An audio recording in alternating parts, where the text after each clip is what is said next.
Hi guys. Matagal ko na pag-isipan to na gusto kong i-share sa inyong lahat. Bakit? Is it essential to promote contactless system to all the establishments here in the Philippines? Of course, ang unang nasa isip ko is safetyness ng bawat isa. Because of this COVID-19 pandemic, maraming nawala ng trabaho, maraming namatay, maraming nawala na sa sarili, no? I'm gonna show you a clip. No? Watch this. Hong Kong health authorities have activated their most serious response level after an outbreak of a new type of viral pneumonia in China. A man has died from a new pneumonia virus in the central Chinese city of Wuhan. 41 other people have been diagnosed with the virus that investigators say resembles SARS. There is now a report from the Center for Disease Control that they have the first U.S. case of that coronavirus. Centers for Disease Control and Prevention is confirming the first case of human-to-human transmission in the United States of the novel coronavirus. The World Health Organization has declared the coronavirus outbreak a public health emergency of international concern. 61 passengers have now tested positive for the coronavirus on the stranded Diamond Princess ship. New York. But until a vaccine is rolled out around the world, the usual rules, wash your hands, keep your distance, wear a mask, remain the only way to guard against the virus. Here in Europe, many countries are still struggling to deal with surging infection numbers. In Spain, a nighttime curfew is in place across the country. But as DW reporter Jan Philipp Scholz discovered, not everyone is sticking to the rules. Every weekend, Madrid police have been knocking on hundreds of doors to shut down illegal parties. Madrid allows meetings of up to 6 people who are not related, but police have broken up parties of more than 200. Joaquin is a business student in Madrid. He only wants to speak briefly and anonymously, as he regularly goes to such parties. He himself recently helped organize one. We just rented a place so we could drink and smoke inside. A few visitors even wore masks, but that didn't last long. Honestly, young people's biggest fear is having to pay a fine. That's why the places need to be well insulated, so the neighbors and the police won't detect anything.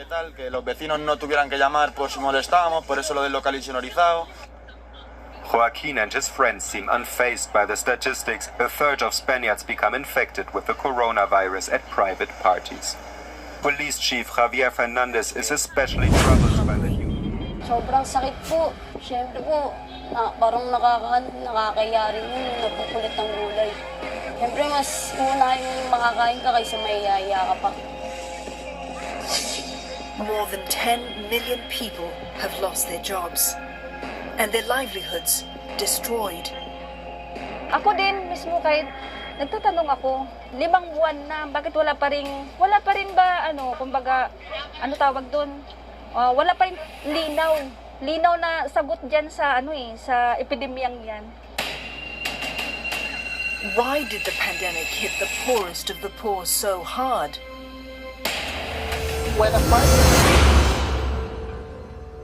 So, kumusta yung video? Di ba? Napakahirap. Di ba? Parang hindi ko alam kung anong gagawin na natin sa mundo natin. It is really essential, no? I'm gonna use the word essential, to promote contactless system. According to in my research, the important ways to slow the spread of coronavirus is, number 1, wear mask that covers your nose and mouth, to help protect yourself and other people. Hindi lamang sa sarili mo. Stay 6 feet apart from others who don't live with you. Siyempre kung sa bahay mo, pwede kayo. Pero kung hindi mo naman siya masyadong kilala, hindi naman kayo nagsasama sa bahay, better to stay 6 feet from one another.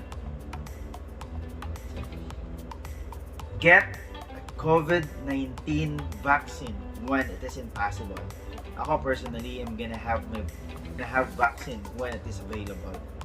Wala namang mawawala sa akin, I'm gonna try it. You know, I'm just protecting myself. Avoid crowds and poorly ventilated indoor spaces. No? Bawal sa mga aircon na lugar. Especially yung mga party nito na walang ventilation, mahirap yon, no? So, avoid kayo dyan, no? Avoid kayo sa mga maraming tao. No? Better na konti-konti lang kayo and then kilala mo talaga yung mga kasama mo. As of this time, no? Yan ang new normal na sinasabi natin. Wash your hands often with soap and water. Importante, we should wash and sanitize our hands. No? Bakit? Siyempre, para mas malinaw pag mahawakan natin ng isang bagay, alam natin kasi pwede natin mataas sa mata natin, sa bibig natin, sa ilong natin, kasi mas mabilis, no? Ang pag-transmit ng virus na ito kung hindi natin fino-follow yung important reminders na ito. No? Then, with my personal reflection, para sa akin, be true to yourself. Be honest. If you have symptoms of COVID-19, no, kita mo naman sa list, no, never go out and quarantine yourself. If you have contacted, if you have met a person who have symptoms, automatic self-quarantine. Observe yourself. Kasi akala natin we're healthy, pero asymptomatic lang pala tayo. Now, remember this. If you'll deny that you don't have sick, what will happen? Imagine, ang staff mo or yung kaibigan mo, they have their own family. They have their own grandma, grandfather, children, family, asawa, anak. Paano pag uwi nila ay nahawaan mo siya at nahawaan din nila yung family nila. Kawawa. No? Kawawa. This is just my recommendation and I don't really push you to do it. If you have your own establishments, no? Hotels, restaurants, resorts, please follow the proper protocols. No?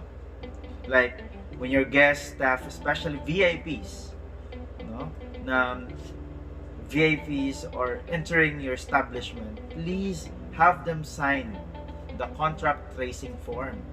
No? However, some of the people's thinking are, why should I write every time I come here? How many hands touch that ballpen and forms? Yung mga papel, yung ballpen, ilang tao ba ang hindi nakatouch na yun? So, matatransmit din sa akin yan. Now, because of the petty reasons, ang nangyayari minsan, kapag meron ng cases na lumabas, it is hard for us to trace. Bakit? Not all the people are honest. No? Bakit? Akuon mo ba na you're there in that event? No. You're there in that situation? No. No? So, if this will happen, no? The spread of coronavirus, slowly, may 3, 4, 5 quarantine tayo, infected tayo na tested positive for coronavirus, ano mangyayari? Lockdown. Kung lockdown, hindi tayo makalabas. No? Gagastos ulit yung government natin for ayuda. No? Look at that. Grabing hassle, no? na ginagawa natin. Ako, it is really important to monitor our guests, especially VIPs, our staff. Na huwag nang gamitin yung ballpen na yan, yung papel na yan. Why not? There's a lot of applications that they will just scan the QR code, no, or they're gonna click the registration form, then they will register. The next time they're gonna come here, they're gonna come to your property, they will not sign up again. You will just scan the QR code and then boom, nakalagin na sila. You have the record already.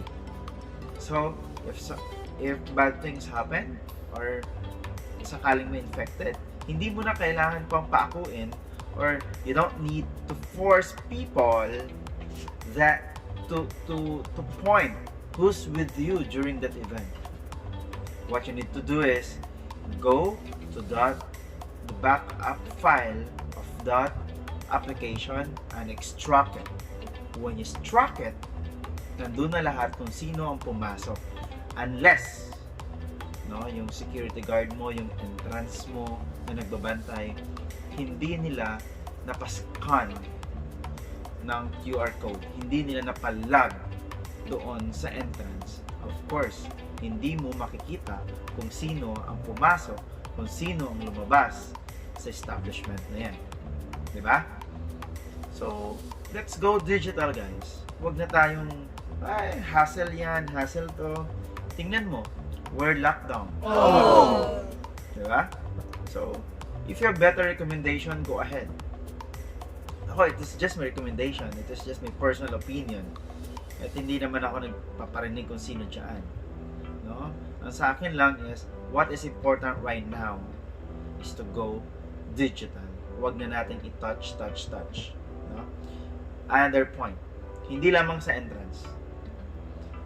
Yung food menu mo, no? Why not stop the printing one? No? Kasi lahat naman tayo ngayon may mga cellphones. Sino bang walang cellphone sa atin ngayon? Sino bang walang data sa atin ngayon? Marami ako nakikita. Katulad dito, they will just scan the QR code. No? They will just scan the QR code and then the menu will pop up. And then the guests will just, you know, will just zoom and choose their choices, food choices, drink choices. It's easy. Pwede ngang doon na sila mag-order. Hindi na magkuha yung staff mo. No? Then payment. Alam mo, ako ay there are trusted mode of payments. Ako, I'm using Paymaya, I'm using GCash. Well, other banks, I'm using them also. So it's easy for me. You just need, natatakot tayo kasi baka ma-scam tayo or baka ma-hold up tayo dyan. No, it's a matter of monitoring your accounts. No? So why not the payment, the mode of payment will encourage people to do it digital also. Wala na yung cash. Kasi ang pera, yung cash, no? On hand, ang madumi na bagay. No? Then, for now, if we can avoid going out, dining in, there's a lot of delivery services in the island. Number one that I know is Mr. Swift Boracay. They sacrifice, nagsasakripisyo sila para makatawid or para bilhin ang gusto mong bilhin. Contact them. It's easy. No? Pay via GCash, via Paymaya. That's it. No, huwag tayo magmatigas ng ulo. No? Siguro as of now, yun lamang yung aking mai-share. So, thank you so much for viewing this one. Hopefully, makakatulong ito. No? Hopefully, mag-comment kayo ng recommendations niyo na makakatulong sa bayan. Alright? So, thank you so much. By the way, if you want to get a digital business card, just scan my QR code, try 7 days trial. No, you can have it. Anyway, 7 days free trial, so you can have it for free kasi free trial nga. Alright? So again, this is Coach RM, the 10K Cards Philippine Brand Ambassador. See you around, guys. Thank you.